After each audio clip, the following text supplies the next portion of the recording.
सभी को मेरा नमस्कार। और आज की जो क्लास होने जा रही है वो भी भारतीय इतिहास को लेकर है, जिसमें आज का जो टॉपिक रहेगा वो रहेगा बौद्ध धर्म, यानी कि बुद्धिज्म को पढ़ेंगे।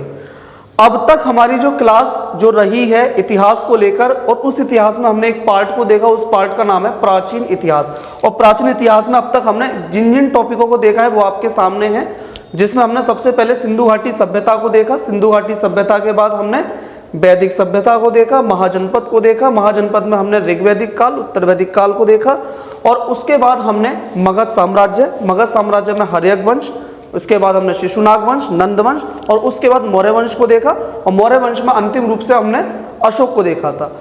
वही जब हमने अशोक को देखा था, उसी अशोक की थोड़ी सी चर्चा भी यहाँ रह गई है, और उसी अशोक के बारे में हम आपको थोड़ा सा बताने जा रहे हैं। इसकी एक वीडियो पहले बन चुकी है, जिसमें अशोक के प्रारंभिक चरणों की उसके वर्कों को बताया गया है कि किस तरीके से अशोक गद्दी पर बैठा, किस तरीके से अशोक ने कौन सा कलिंग का युद्ध लड़ा, और उसकी जानकारी उसके 13वें शिलालेख में मिलती है।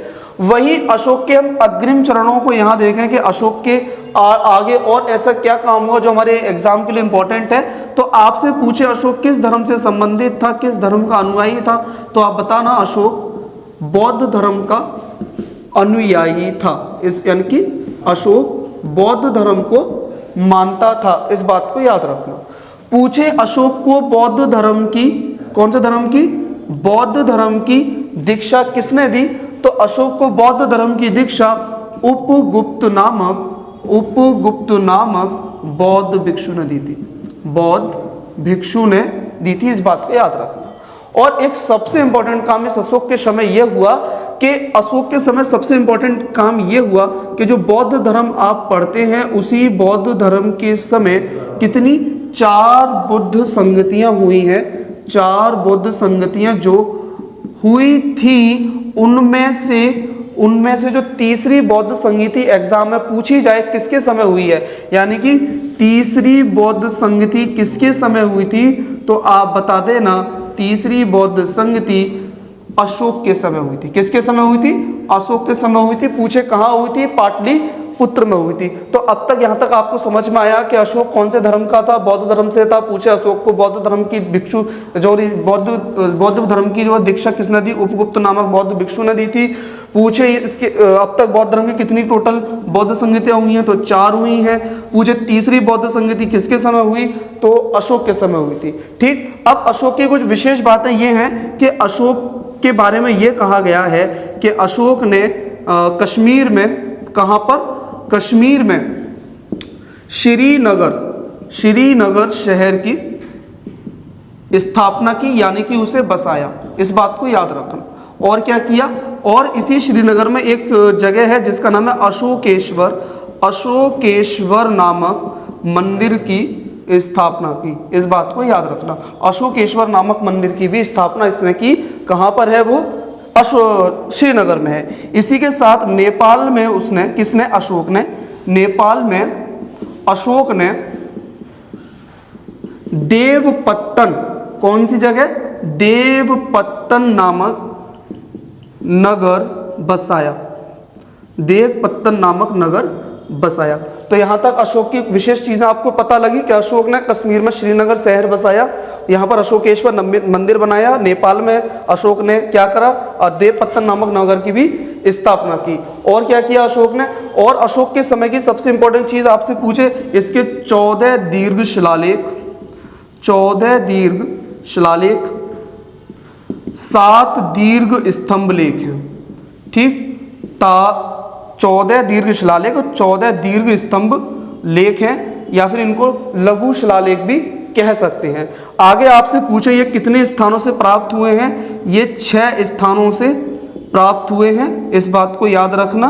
ठीक, और आगे आपसे पूछे ये जो शिलालेख हैं अशोक के, किस लिपि, किस स्क्रिप्ट में मिलते हैं, तो अशोक के जो शिलालेख हैं वो 2 लिपियों में मिलते हैं। उन 2 लिपियों के नाम है, एक का नाम है खरोष्ठी लिपि, ठीक, एक का नाम है खरोष्ठी लिपि और दूसरी है ब्राह्मी लिपि।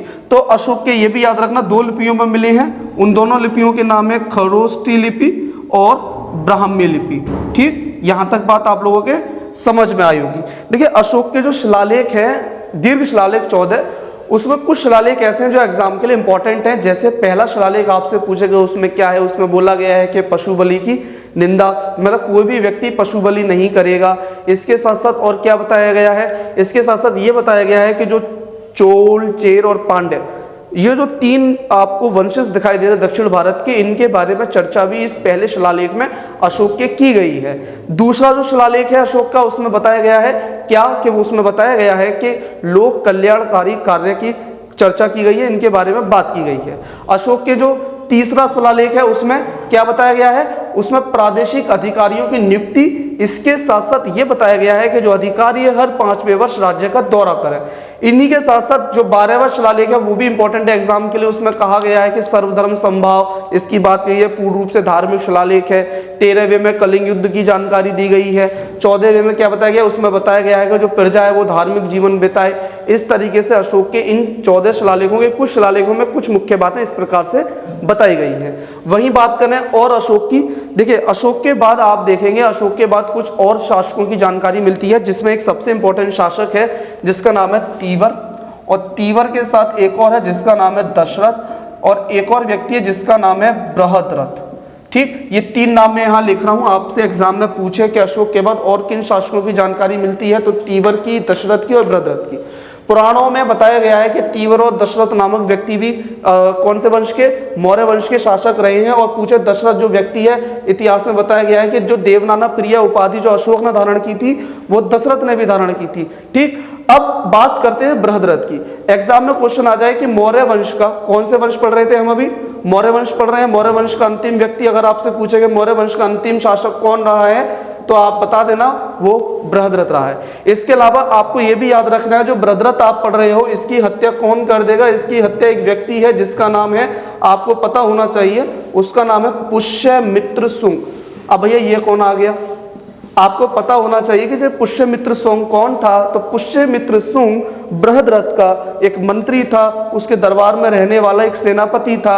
इसी व्यक्ति ने क्या कर दी थी, बृहद्रथ की हत्या कर दी थी, जो कि बृहद्रथ कौन था, मौर्य वंश का अंतिम शासक था। और इसी पुष्यमित्र शुंग ने इस बृहद्रथ की हत्या करके एक नए वंश की स्थापना की, एक नए वंश की स्थापना की जिसका नाम था शुंग वंश। कौन सा वंश, शुंग वंश। और शुंग वंश से ही शुरू हो जाता है कौन सा काल, उसको कहते हैं मौर्य उत्तर काल।